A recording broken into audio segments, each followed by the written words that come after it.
He stood alone near his window, watching the sky burn orange as the sun went down. Inside his heart was a battle no one else could see. He loved God. He wanted to live clean, but one desire kept pulling him back into shame. Every night he whispered the same prayer.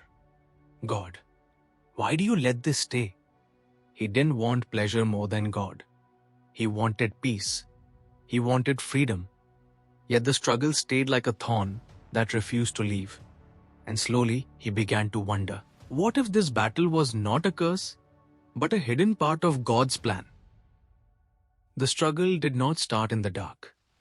It started in the light, when he decided to follow God for real. He cleaned his habits, changed his music, stopped some friendships, and opened his Bible every morning before work. He thought the more he walked with God, the easier life would become.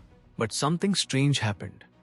The closer he got to God, the louder his weakness became. Some days he felt strong. He would walk outside after prayer, breathing deep, feeling clean inside, like his heart was lighter than yesterday. But other days, the old thoughts came back without warning. A memory, a picture, a feeling. And suddenly, his heart felt divided. One part wanted God. Another part wanted comfort in the wrong place. He hated that about himself. He would sit on his bed, head in his hands, whispering, "Why am I like this?" At church, he smiled. At work, he joked. But inside, he felt like a secret sinner pretending to be strong. He watched others raise their hands in worship and thought, they must be cleaner than me. He felt small. He felt broken. One night, after falling again, he didn't even cry. He just stared at the wall, empty. He didn't run from God, but he didn't run to him either. He just sat there, tired of saying sorry for the same thing. God must be tired of me, he thought. Maybe I'm not built for holiness. But the next morning, something gentle happened. Not a voice, not a sign, just a quiet pull in his heart. He opened his Bible again, not because he felt worthy, but because he had nowhere else to go. His eyes landed on words about weakness and grace. Not perfection, not strength, just grace. He didn't feel free, but he felt seen. He realized something important that day. God was not shocked by his struggle. God was not surprised by his weakness. The battle that embarrassed him was not hidden from heaven, and still God stayed. That confused him. If God hated his struggle, why didn't he remove it? If God loved him, why didn't he make him instantly clean? He began to understand that maybe this fight was not just about lust.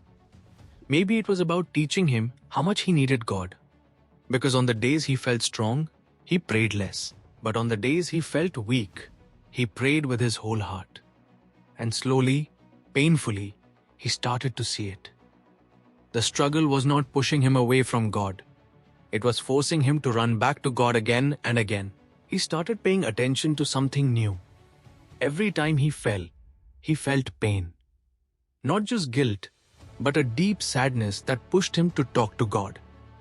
But when he had small victories, he sometimes forgot to pray. That scared him. He began to realize that his weakness kept his heart soft. If he never struggled, he might start trusting himself more than God. He might begin to think, I am strong, I am clean, I am holy. But God was teaching him something better. You are dependent. Some nights he would lie in bed, staring at the ceiling, feeling the pull of temptation like a quiet storm inside his chest. He would close his eyes and breathe slowly, whispering, God, I can't do this without you. He noticed that every real prayer he ever prayed came from weakness.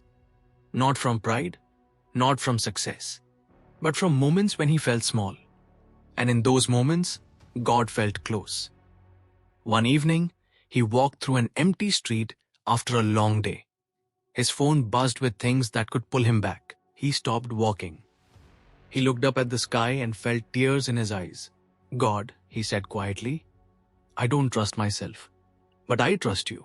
He didn't always win, but something inside him was changing. He was learning to run to God faster than he ran to temptation. The fight was teaching him where his real strength came from.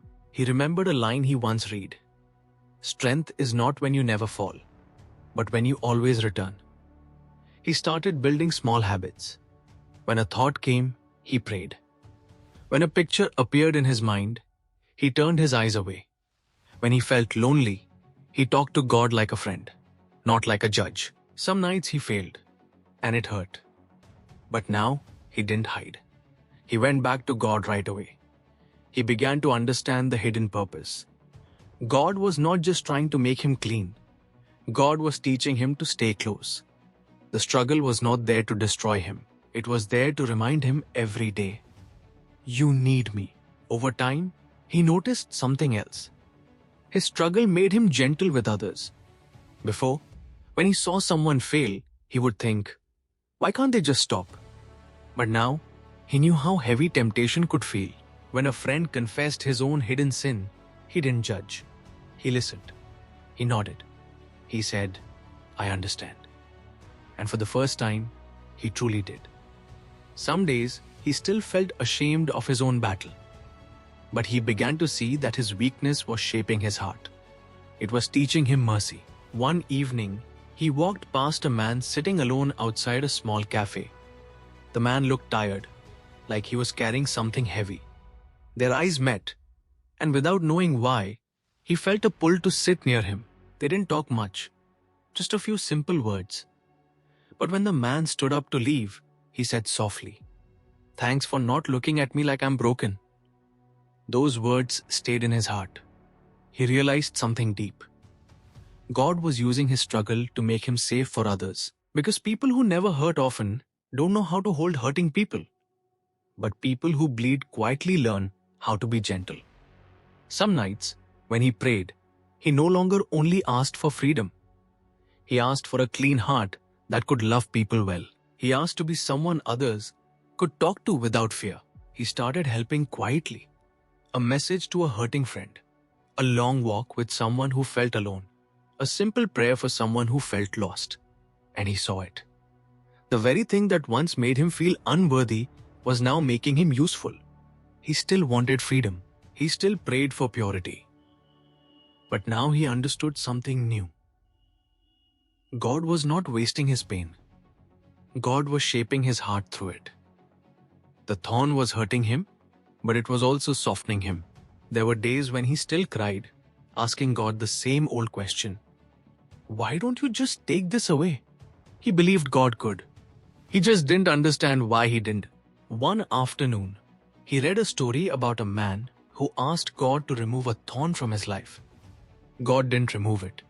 He said, "My grace is enough for you." Those words stayed with him. He started to see his own battle as a thorn. Not because it was good, but because God was using it to keep him close. Some people had easy stories, clean pasts, strong self-control. He had a different story. A story of falling and returning. A story of weakness and grace. He realized that if God removed the thorn too soon, he might forget how much he needed God. He might start trusting his own strength more than grace.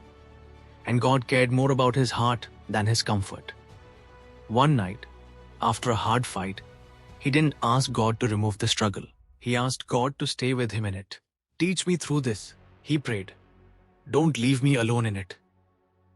He didn't feel strong, but he felt held. He understood now.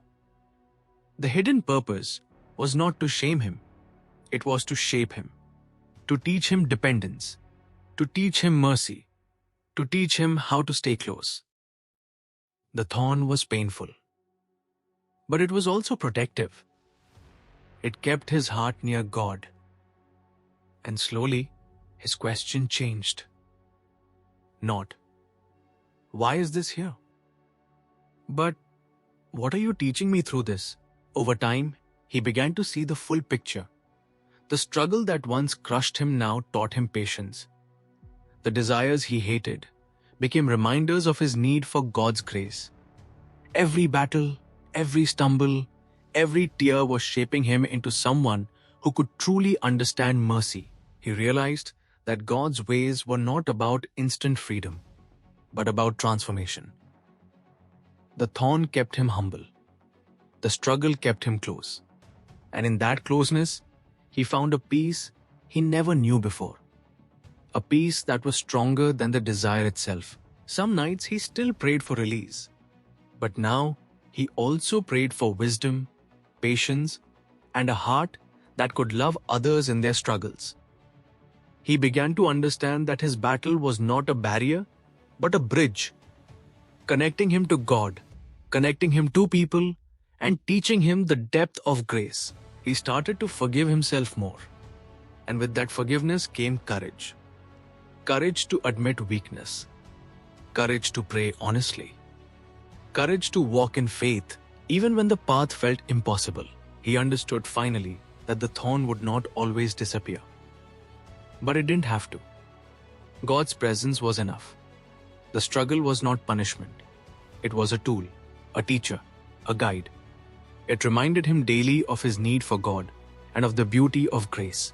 And so he whispered his last prayer of the day, not asking for the thorn to be gone, but for God to stay.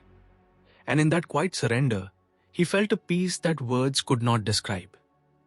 Thank you, God, for never leaving me, even in the struggle. If this story spoke to your heart, remember, you are not alone in your struggles. God sees you, He knows your pain, and He is shaping you through every trial. Take a moment today to surrender your struggles to Him in prayer, lean on His grace, and share this message with someone who needs encouragement. Your journey matters, and God's love is always enough.